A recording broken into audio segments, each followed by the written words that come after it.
नबी करीम अलैहि वालैहि वसल्लम ने इरशाद फरमाया, हुजूर अलैहिस्सलाम ने फरमाया, हर उम्मत का कोई ना कोई फितना होता है, कोई ना कोई आजमाइश हर उम्मत में आई जिससे लोग राह हक से भटक गए, उन पर आजमाइश आई। हर उम्मत का कोई ना कोई फितना, हर उम्मत पर कोई ना कोई आजमाइश।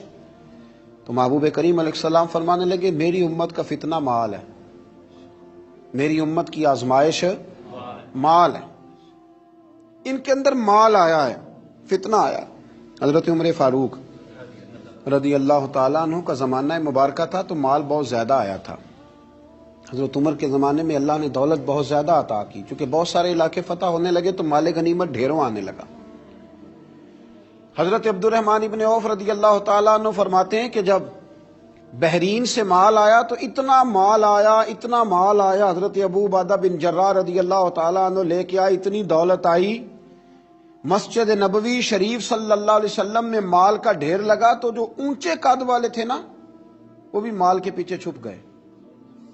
इतना बड़ा ढेर था कि जिनका कद ऊंचा था, दराज कद थे, वो माल के पीछे छुपे हुए थे।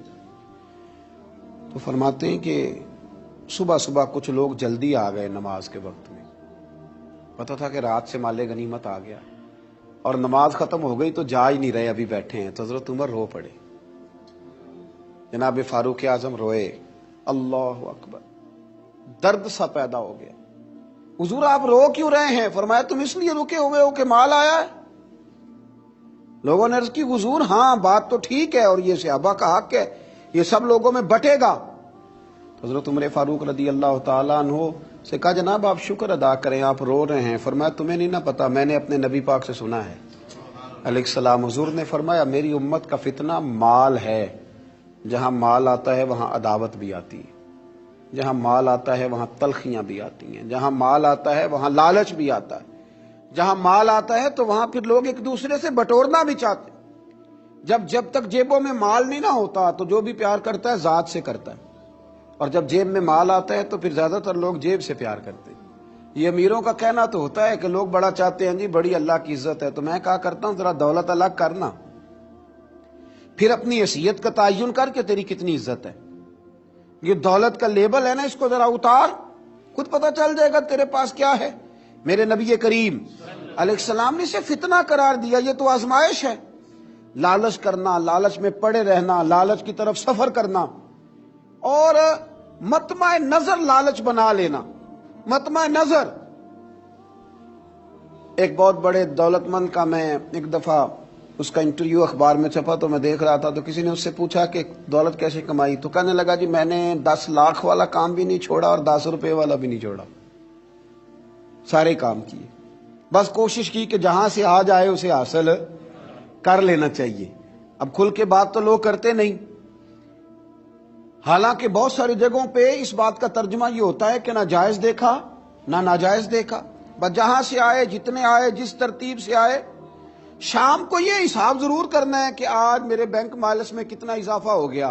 लोगों ने दौलत ही की तरफ देखा, दौलत ही को परखा, पैसे नहीं तो रो पड़े, जायदाद नहीं तो रो पड़े, मकान नहीं तो रो पड़े। जिस दिन 4 गाहक कम आए उस दिन रो पड़े, जिस दिन काम धंधा कम हुआ तो सारे जमाने को बताया कि बड़ी गुर्बत है। मैं कहा करता हूं कि जब अल्लाह ताला गाहक ज्यादा भेजता फिर भी शोर किया करो, जब अल्लाह ताला नवाजता है उसका भी ऐलान किया करो। मेरे भाई, हजरत ईसा अलैहिस्सलाम का एक फरमान बड़ा ही शानदार है, इस उन्वान पर अगर हमारी समझ में आए तो हमारी तबीयत ठंडी कर देगा। और जनाब ईसा अला नबीना अलैहिस्सलाम ने एक बात कह के कितने सारे मज़ामीन बयान कर दिए। अल्लाह के पैगंबर अलैहिस्सलाम ने कितनी सारी बातें खोल दी एक जुमला कह के। जनाब ईसा अलैहिस्सलाम फरमाने लगे, दुनिया को अपना आका ना बनाना, दुनिया की दौलत को अपना आका ना बनाना, वरना ये तुम्हें अपना गुलाम बना लेगी। इसे अपना आका न बनाना वरना ये तुम्हें अपना गुलाम। जिन्होंने दौलत को आका बनाया उसने फिर इनको अपना गुलाम बना लिया। फिर बेचारे करोड़ोंपति हैं पर सो नहीं पाते सारी रात, अरबों रुपया पास है पर नींद सुकून की मुयस्सर नहीं आती। चूंकि दौलत आका है ना, तो ये वो आका है जो काबू आता नहीं, یہ وہ آقا ہے جس سے دل بھرتا نہیں، یہ وہ والا آقا ہے جس سے لوگوں کی طبیعت سیر ہوتی نہیں، ایک کے بعد دو، دو کے بعد تین، تین کے بعد چار، چار کے بعد پانچ، یہ وہ والا پیالہ ہے جو کبھی پر ہو سکتا۔ محمود غزنوی رحمت اللہ تعالی علیہ نا خیرات بانٹا کرتے تھے، آپ کو پتہ ہے بادشاہ لوگ ہوتے تھے، دولت تقسیم کرتے تھے، تو محمود ایک دن باہر نکلے، سیر کے لیے جا رہے تھے بادشاہ سلامت، تو باہر نکلے تو کہا جتنے فقیر ہیں نا سب کو بلا لو، آج میرا دل ہے میں نکلتا جاؤں اور خیرات بانٹتا جاؤں، نکلتا جاؤں اور خیرات تقسیم کرتا جاؤں۔ محمود نے اعلان کیا تو بعض اوقات انسان کچھ بات کرتا ہے تو اس کے لفظوں میں نا تھوڑا کر و فر نظر آتا ہے، تھوڑا تکبر نظر آتا ہے، تھوڑا غرور نظر آتا ہے۔ کہ درویش بھی وہاں سے گزر رہے تھے، انہوں نے بھی بادشاہ کا یہ جملہ سنا، انہوں نے بھی بادشاہ کا یہ جملہ سنا، اس طرف توجہ فرمائی کہ لو جی جو جس نے لینا ہے نا آج اسے دیا جائے گا، آج میں بانٹتا ہی جاؤں گا۔ وہ بزرگ بھی آ گئے، کاسا لکڑی کا پیالہ ہاتھ میں پکڑا ہے، وہ بھی تشریف لائے، اور محمود غزنوی جب بانٹ رہے تھے تو انہوں نے بھی اپنا پیالہ آگے کر دیا، انہوں نے بھی کچھ لینے کے لیے پیالہ آگے بڑھایا۔ تو محمود غزنوی نے اپنی جیب سے چند سکے نکالے، چند اشرفیاں نکالیں، اور جب بابا جی کے پیالے میں ڈالیں تو آواز تو آئی کھٹکنے کی، لکڑی کے پیالے سے جب چاندی کے سکے ٹکرائے تو آواز تو پیدا ہوئی، لیکن بزرگوں نے پیالہ پھر آگے کیا، کہنے لگے اس میں تو کچھ بھی نہیں، تھوڑا اور ڈال دو۔ محمود کہتا ہے میں نظر ڈال کے دیکھا تو پیالہ تو واقعی خالی تھا، بادشاہ تھا، کہہ چکا تھا کہ آج بانٹنا ہے، جو کوئی مانگے گا اسے دینا، پھر جیب میں ہاتھ ڈالا۔ یہ انا کا بت بھی بڑی مشکل سے ٹوٹتا ہے نا، یہ بڑا پکا ہوتا ہے، یہ نہیں ٹوٹتا۔ دوبارہ پیالہ ڈالا تو پھر چیزیں کھٹکنے کی، بجنے کی آواز تو آئی، لیکن بزرگ کہنے لگے کہ تم نے تو کچھ بھی نہیں دیا۔ پھر پیالہ آگے کیا تو محمود نے جھوک کے دیکھا تو پیالہ پھر خالی تھا،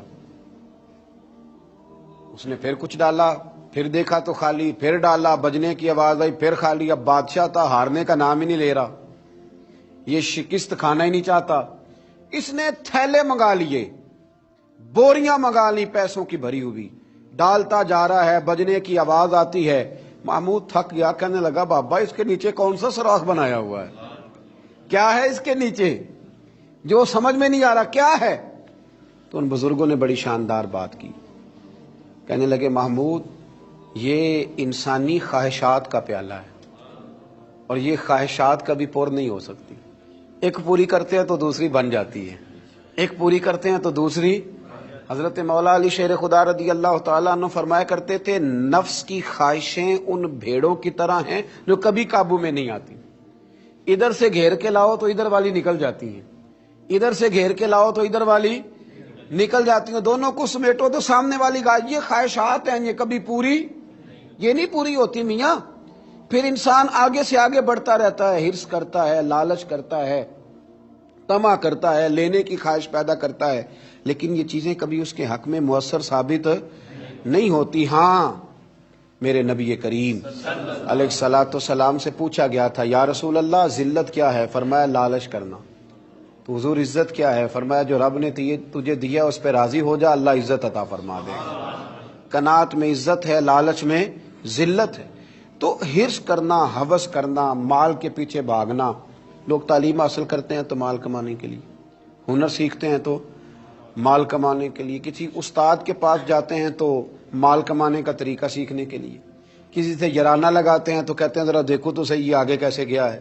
جب مطمع نظر ہی مال ہو، جب توجہ ہی ساری مال کی طرف ہو، جب دولت ہی ہر چیز کا لوگ ما حاصل سمجھ لیں اور مقصود اور مدعائی دولت کو بنا لیں، تو پھر انسانوں میں کمزوریاں پیدا ہوتی ہیں، روحانی قوتیں ختم ہوتی ہیں، پھر انسانوں کے اندر شوق، ذوق اور وہ ساری چیزیں کمزور پڑتی ہیں۔